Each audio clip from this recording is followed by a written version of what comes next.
Hey guys, this is Poohead189, and I'm going to start off by posing a question. Qui-Gon Jinn is one of the greatest duelists in the Jedi Temple during his lifetime. In fact, he is one of the very few Jedi who ever consistently beat Mace Windu in sparring matches. The only others would be Count Dooku and Yoda. But if that is the case, how did Darth Maul beat him? And how did ObiWan, Qui-Gon's Padawan, beat Darth Maul? How did ObiWan then defeat Anakin while losing to Count Dooku twice, the same Count Dooku that Anakin defeated? The same Count Dooku who managed to hold his own against Yoda, who was a match for Sidious, who Yoda said Obi-Wan could not handle, even though Obi-Wan later defeated Anakin. The same Darth Sidious who could not beat Mace Windu, and Mace Windu, who generally lost to Yoda, beat Sidious when Yoda could not. The same Mace Windu who could be defeated by Qui-Gon, who again lost to Sidious's apprentice, who is apparently less dangerous than Sidious, being the Master. So, why does Anakin, who beat Count Dooku, can't beat Obi-Wan, and Obi-Wan, who beat Anakin, can't beat Count Dooku? This doesn't sound very logical, does it? At least when we look at it through a sort of skill and power scaling lens. Well, today I am going to answer this very convoluted question to the best of my ability, and help you judge just how you can determine who would win a lightsaber fight, if you ever find yourself in a galaxy far, far away and require such knowledge. So, let's begin. Now, one of the main aspects that determines a lightsaber duel is power in the Force. The more powerful one is, the more they can use the Force to enhance their speed and strength, or simply defeat their enemy with a Force technique. This is why Yoda and Palpatine are so dangerous, or the main reason at least. However, we are also attempting to look past power, because power doesn't immediately equate to victory. I simply wish to remind everyone it is still pivotal. Next is training, and the skill of the user. Just like with anything else, the more you practice, the better you get. The main factor of why Obi-Wan and Anakin are so feared by the tail end of the Clone Wars is that they trained for thousands of hours and fought for thousands more. This was why they were so evenly matched as well. They had spent the majority of their time together, and had spent the majority of their time together in combat. Next, a major aspect of deciding a lightsaber duel is the practitioner's chosen style. Now, using one style does not necessarily mean you are guaranteed to lose or win against another, but it does change the game either moderately or significantly, depending. There are 7 traditional styles in the Jedi, born over millennia of preparing for different threats.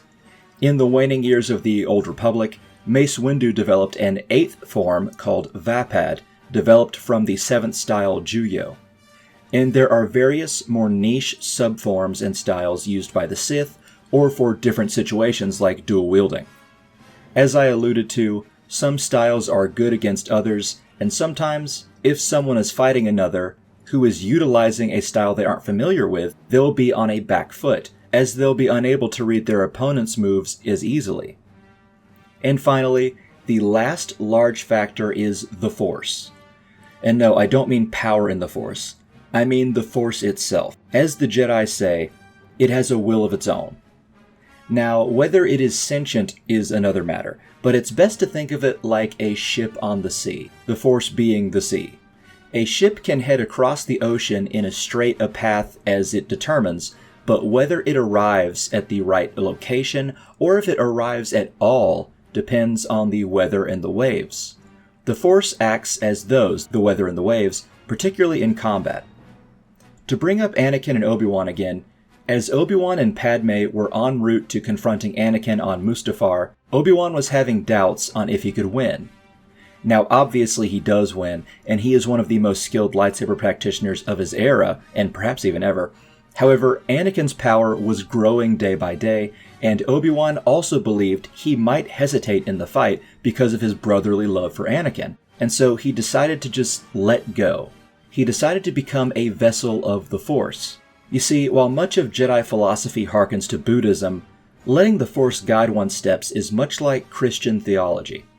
Like the prophets Elijah and Elisha, Moses, King David, the Bible often focuses on following the will of God, which generally equates to the will of the universe. If the person lets God into their heart and listens, and they move as God wills, even if it is their destiny to die, they know it is the right thing to happen. That is how ObiWan was when he stepped out of that ship and confronted Anakin. Win or lose, he moved as the Force willed him to, and he was content to let whatever happens happen. And since both fighters were pretty much evenly matched, it was the will of the Force that tipped the fight in ObiWan's favor. So let's put this into practice for a couple fights. First, let's discuss QuiGon and Darth Maul's fight. Now, Darth Maul was made to be a living, breathing weapon. Jedi are warriors, but they are first and foremost philosophers, advisors, and diplomats. And healers. Maul lived and breathed killing. He was already near the limit of what one might be able to achieve through physical training, and while his specialty was not the Force, he was not a novice with it either. Darth Maul did not spend time trying to cheat death like Darth Plagueis, nor on his political machinations like Darth Sidious. Maul was hate given form, murder made manifest. He was evidently skilled in various forms of lightsaber combat, but which types are somewhat vague, though we do know he was an expert at Jar Kai, which is the style utilized for dual wielding. One also needs to note that his dual-bladed lightsaber, while allowing him to hold his own against multiple opponents, was also very unorthodox, and would confuse a Jedi unused to it in combat. However, despite these impressive attributes, a fight between him and QuiGon was by no means certain. QuiGon, as I stated, is one of the finest duelists in the Jedi Temple, able to defeat Mace Windu regularly, which only Yoda and Count Dooku were ever able to achieve.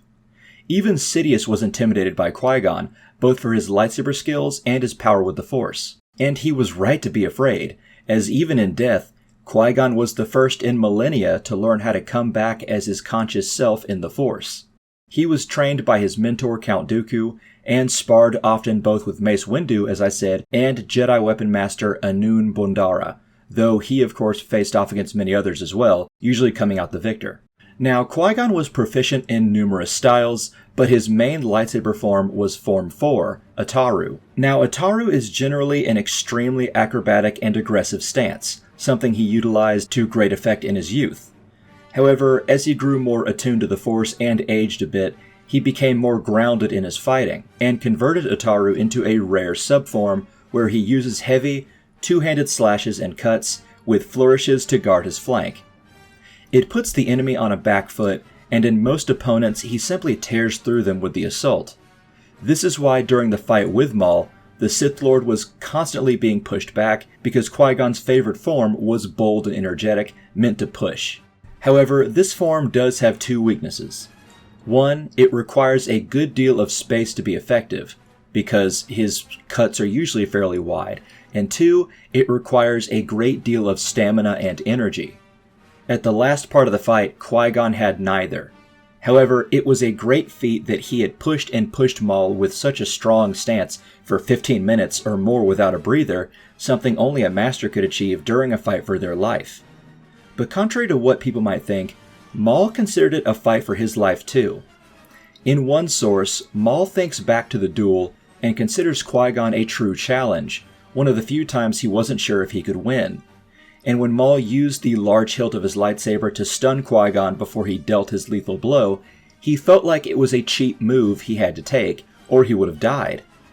He lamented that a warrior like Qui-Gon die from such a cowardly attack, so it seems that Qui-Gon, the incredible master and duelist, and Maul, the living weapon, were fairly evenly matched like Obi-Wan and Anakin, and yet we see Qui-Gon, when the shields come up, kneel down as if to pray and meditate.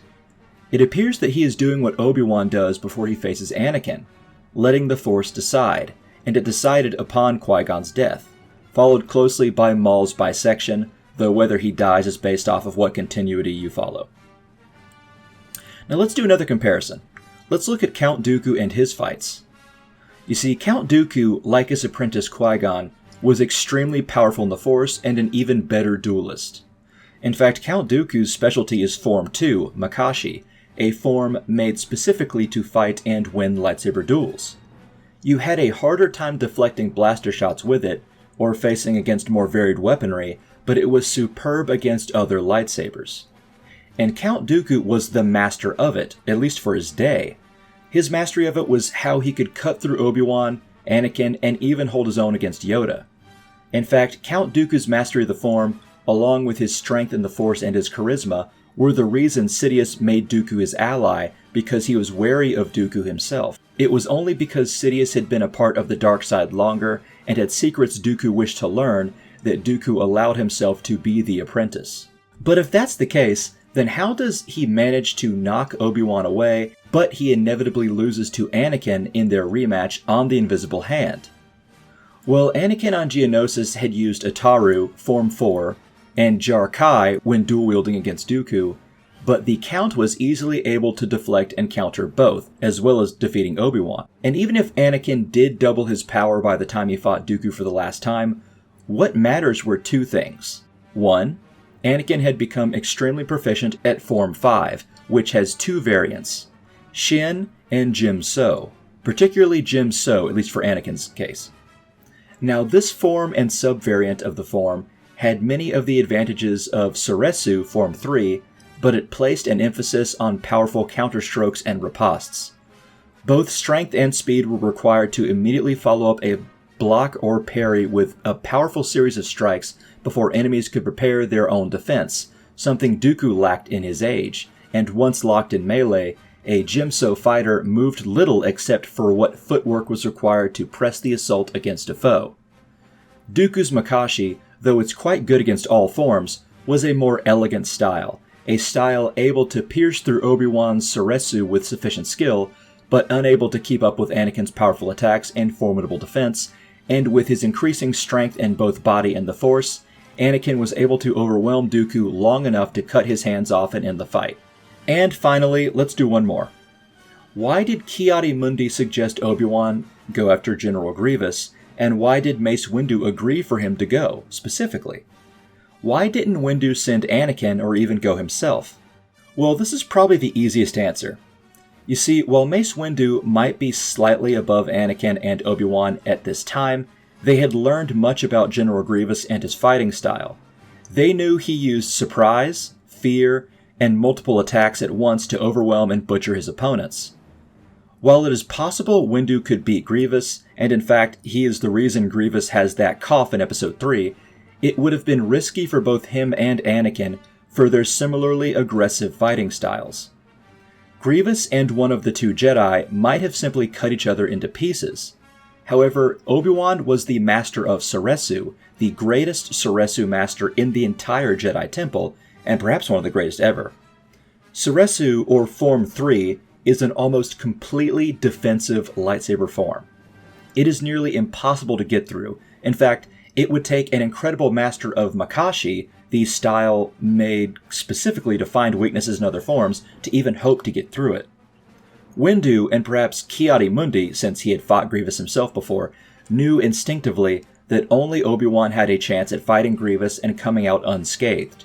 Only the best Soresu practitioner in the entire Order can hold off against 4 lightsabers, all skillfully wielded, at once and keep himself from making a wrong move.